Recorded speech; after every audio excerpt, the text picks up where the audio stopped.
Hello दोस्तों, राधे राधे, जय श्री कृष्णा, हर हर महादेव। भगवती तुलसी की पूरी कथा आइए विस्तार से सुनते हैं। कथा अगर अच्छी लगे तो वीडियो को लाइक ज़रूर करिएगा। तुलसी से जुड़ी एक कथा बहुत प्रचलित है। श्रीमद् देवी भागवत पुराण में इसके अवतरण की लीला कथा भी बनाई गई है। एक बार शिव ने अपने तेज को समुद्र में फेंक दिया था। उससे एक तेजस्वी बालक ने जन्म लिया। यह बालक आगे चलकर जलांधर के नाम से पराक्रमी दैत्य राजा बना। इसकी राजधानी का नाम जलांधर नगरी था। दैत्यराज काल नेमी की कन्या वृंदा का विवाह जलांधर से हुआ। जलांधर महाराक्षस था। अपनी सत्ता के मद में चूर उसने माता लक्ष्मी को पाने की कामना से युद्ध किया, परंतु समुद्र से ही उत्पन्न होने के कारण माता लक्ष्मी ने उसे अपने भाई के रूप में स्वीकार किया। वहां से पराजित होकर वह देवी पार्वती को पाने की लालसा से कैलाश पर्वत पर गया। भगवान देवाधिदेव शिव का ही रूप धर कर माता पार्वती के समीप गया, परंतु माँ ने अपने योग बल से उसे तुरंत पहचान लिया तथा वहाँ से अंतर्ध्यान हो गई। देवी पार्वती ने क्रुद्ध होकर सारा वृत्तांत भगवान विष्णु को सुनाया। जलांधर की पत्नी वृंदा अत्यंत पतिव्रता स्त्री थी। उसी के पतिव्रता धर्म की शक्ति से जलांधर न तो मारा जाता था और न ही पराजित होता था।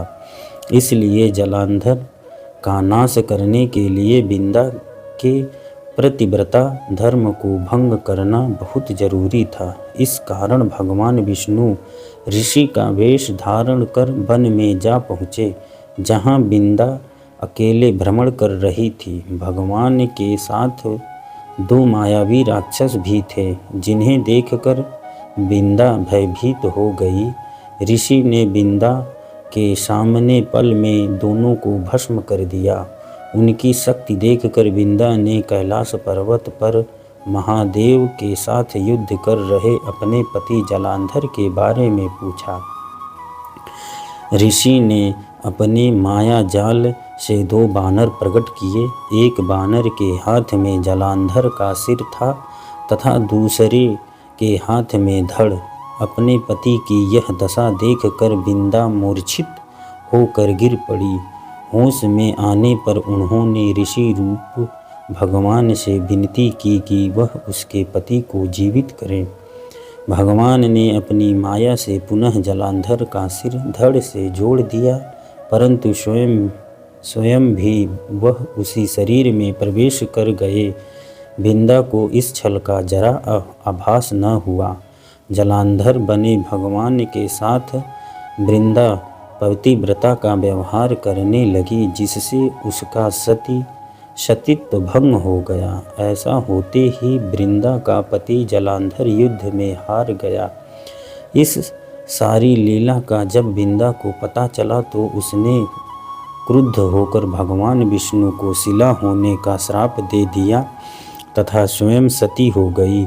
जहाँ वृंदा भस्म हुई वहाँ तुलसी का पौधा उगा। भगवान विष्णु ने वृंदा से कहा, हे वृंदा, तुमने अपने सतीत्व के कारण मुझे लक्ष्मी से भी अधिक प्रिय हो गई हो।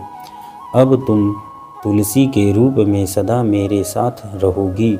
जो मनुष्य भी मेरे शालिग्राम रूप के साथ तुलसी का विवाह करेगा, उसे इस लोक और परम लोक में विपुल यश प्राप्त होगा। जिस घर में तुलसी होती है वहाँ यम के दूत भी असमय नहीं जा सकते।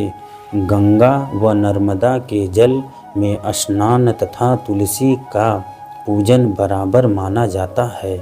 चाहे मनुष्य कितना भी पापी क्यों न हो, मनुष्य के समय जिसके प्राण मंजीरी सहित तुलसी और गंगा जल मुख में डाल रख कर निकल जाते हैं, वह पापों से मुक्त होकर वैकुंठ धाम को प्राप्त होता है।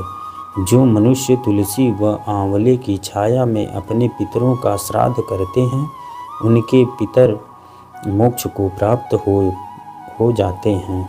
उसी दैत्य जलांधर की यह भूमि जलांधर नाम से विख्यात है। सती वृंदा का मंदिर मोहल्ला कोट किशन चंद में स्थित है। कहते हैं इस स्थान पर एक प्राचीन गुफा थी जो सीधी हरिद्वार तक जाती थी। सच्चे मन से 40 दिन तक सती वृंदा देवी के मंदिर में पूजा करने से सभी मनोरथ पूर्ण होते हैं। कथा यहाँ समाप्त होती है। हर हर महादेव।